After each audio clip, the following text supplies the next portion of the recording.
ये तो हम सभी जानते हैं कि महाभारत में द्यूत क्रीड़ा के समय युधिष्ठिर ने द्रौपदी को दांव पर लगाया था और दुर्योधन की ओर से मामा शकुनी ने द्रौपदी को जीत लिया था। उस समय दुशासन द्रौपदी को बालों से पकड़कर घसीटती हुई सभा में ले आया था। जब वहाँ द्रौपदी का अपमान हो रहा था तब भीष्म पितामह, द्रोणाचार्य और विदुर जैसे न्यायकर्ता और महान लोग भी बैठे थे, लेकिन वहाँ मौजूद सभी दिग्गज मुंह झुकाए बैठे रह गए। लेकिन वो क्या वजह थी जो समर्थ होते हुए भी द्रौपदी के सखा श्री कृष्ण ने द्रौपदी का चीर हरण होने से नहीं रोका? क्या अंतर्यामी कृष्ण को ये सब पहले से नहीं पता था? क्यों द्रौपदी को भरी सभा में लज्जित एवं अपमानित होना पड़ा? आज इस वीडियो के माध्यम से हम कुछ ऐसे ही रहस्यों से आपको अवगत कराना चाहते हैं। श्री कृष्ण और द्रौपदी का यह करुण संवाद हमें महाभारत वन पर्व के अर्जुनाभिगमन पर्व के अंतर्गत मिलता है, जिससे हमें ये पता चलता है कि वास्तविक परिस्थिति क्या थी। इस रोचक जानकारी के लिए वीडियो में अंत तक बने रहें। नमस्कार, ज्ञान परिसर आपका अभिनंदन करता है। आइए जानते हैं सनातन धर्म और संस्कृति के रंग ज्ञान परिसर के संग। रोषावेश से भरी हुई राजाओं की मंडली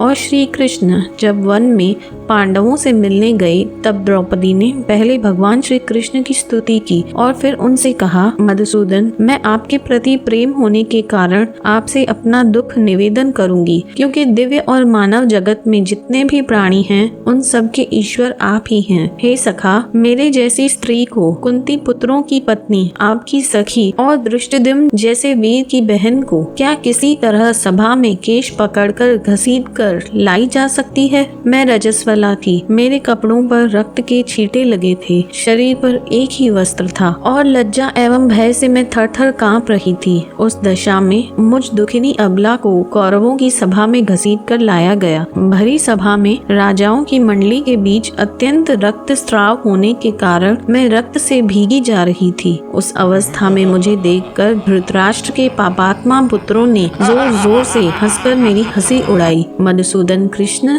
पांडवों, पांचालों और विष्णुवंशी वीरों के जीते जी धृतराष्ट्र के पुत्रों ने दासी भाव से मेरा उपभोग करने की इच्छा प्रकट की। हे मधुसूदन, मैं धर्मतः भीष्म और धृतराष्ट्र दोनों की पुत्र वधू हूँ, तो भी उनके सामने ही बलपूर्वक दासी बनाई गई।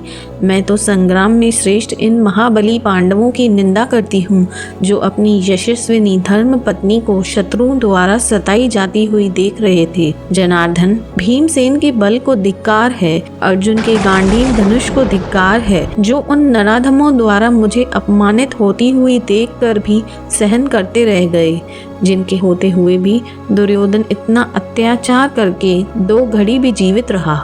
सत्पुरुषों द्वारा सदा आचरण में लाया हुआ यह धर्म का सनातन मार्ग है कि निर्बल पति भी अपनी पत्नी की रक्षा करते हैं। ये पांडव भाई अपने शरण में आने पर कभी किसी का भी त्याग नहीं करते, किंतु इन्हीं पांडवों ने मुझ शरणागत अबला पर तनिक भी दया नहीं की। यह प्रसिद्ध है कि मैं दिव्य विधि से एक महान कुल में उत्पन्न हुई हूँ, पांडवों की प्यारी पत्नी और महाराज पांडु की पुत्र वधू हूँ। मधुसूदन श्री कृष्ण, मैं श्रेष्ठ और सती साध्वी होते हुए भी इन 5 पांडवों के देखते देखते अपमानित होती रही। ऐसा कहकर मृदभाषिनी द्रौपदी कमल कोश के समान कांतिमान एवं कोमल हाथ से अपना मुंह ढककर फूट फूट कर रोने लगी। कुपित हुई द्रौपदी बार बार सिसकती आंसू भरे कंठ से बोली, मधुसूदन, मेरे लिए न पति है, न पुत्र है, न बांधव है, न भाई है, न पिता है और न ही आप ही हैं।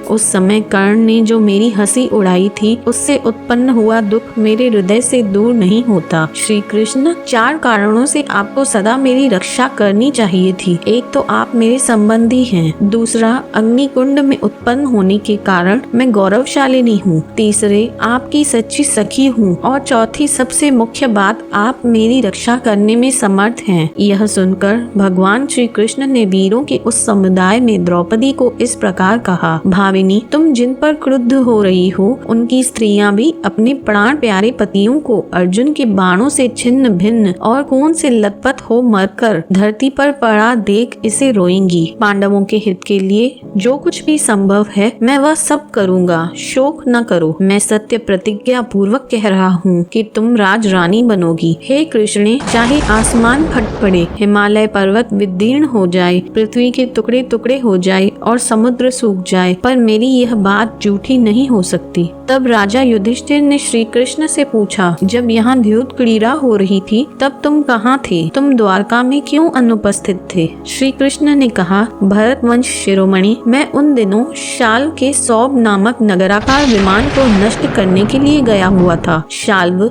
इच्छा अनुसार चलने वाले सौब नामक विमान पर बैठकर आया और क्रूर मनुष्य की भांति यादवों की हत्या करने लगा। वह युद्ध की इच्छा रखकर चारों ओर दौड़ता हुआ सबसे यही पूछता, वह कहाँ है?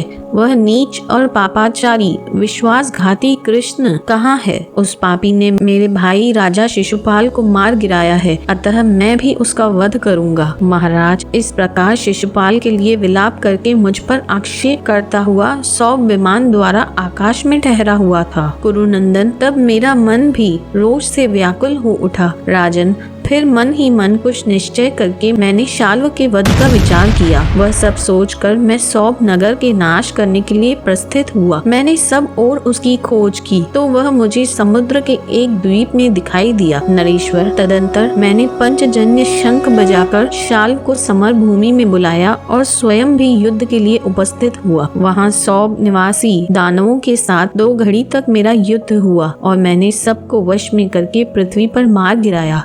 यही कार्य उपस्थित हो गया था जिससे मैं उस समय न आ सका। लौटकर ज्यों ही सुना कि हस्तिनापुर में दुर्योधन की उद्दंडता के कारण जुआ खेला गया जिसमें छल से पांडवों का सब कुछ हर लिया गया, तब अत्यंत दुख में पड़े हुए आप लोगों को देखने के लिए मैं तुरंत यहाँ चला आया। तो कुल मिलाकर इस वृत्तांत से हमें यह ज्ञात होता है कि श्री कृष्ण यादवों को बचाने के लिए शाल्व से युद्ध कर रहे थे, जिस वजह से वे द्यूत क्रीड़ा के समय वहाँ मौजूद न हो सके। आज की वीडियो में बस इतना ही। अगर आपको हमारे वीडियोस धर्म संगत और ज्ञानवर्धक लगते हैं तो हमारे चैनल को सब्सक्राइब करके लाइक अवश्य करें और शेयर करने की कृपा करें ताकि और लोग भी हमारे हिंदू सत्य सनातन धर्म से जुड़ पाएं। जय श्री कृष्ण।